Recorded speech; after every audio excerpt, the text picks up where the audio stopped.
Last team we have here, last one that I have is the Memphis Grizzlies, the team that I feel like everyone kind of forgot about because Ja Morant was out for basically all of last season.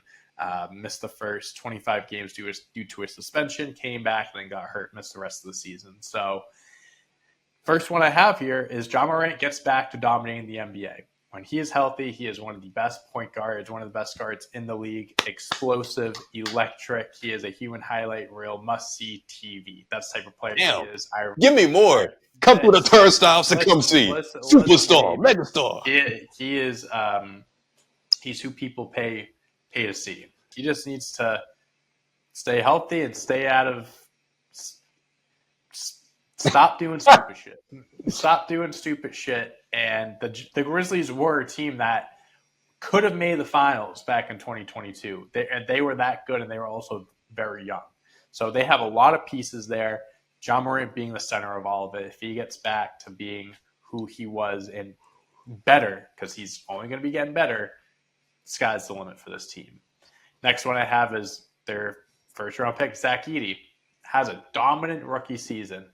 I don't really know what to expect from him, to be completely honest with you. He is one of those players that, I'm not trying to compare, and I'm not trying to say this in a negative way, but for some reason I get major, Jahlil Okafor vibes from Zach Edey, where, he was unbelievable in college, but, I don't know if his game – I don't know how it's going to translate to the NBA. He's big. He can play defense. He can play around the rim, whatever. But I don't know how it will translate to the NBA, to the Memphis Grizzlies. But if he comes out hot, has a fantastic rookie season, and he's that much of a game changer, that will be huge for them. And then the last one I have is potentially make a trade. You have a lot of pieces on this team. You have Ja Morant, Desmond Bane, Marcus Smart, Jaren Jackson, Zach Edey, who I just mentioned, and a few other filler pieces. I don't have everyone's name in front of me. G.G. Jackson, Brandon Clark. They got some guys. They have a good group of players where I feel like if they feel like they're missing that one guy to put next to Ja Morant, Jaren Jackson's great, won a Defensive Player of the Year. But at the same time, he is flawed in multiple ways, where I feel like maybe they try to package a few guys. Desmond Bane can give you 20, 25 a night, could be one of the best shooters in the league. But if you feel like there's someone out there that you could put next to Ja Morant that makes that much of a difference, you got some guys to work with here.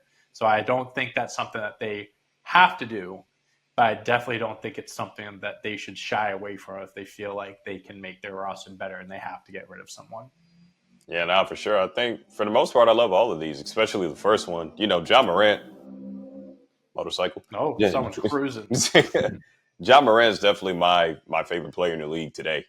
When healthy, went out of the strip club, doing what he needs to do. This dude is definitely elite. Man, I think he's going to show that, hey, I'm top five. I'm a top 5 point guard in this league, and I'm here to stay, kind of thing. Give some pushback to these Luka and SGA fans that just are all up, lost in their sauce. So would love for Ja to get back to that. The Jahlil Okafor comparison is kind of hilarious. mainly, I really think Jahlil just got dealt a bad hand ending up in Philadelphia.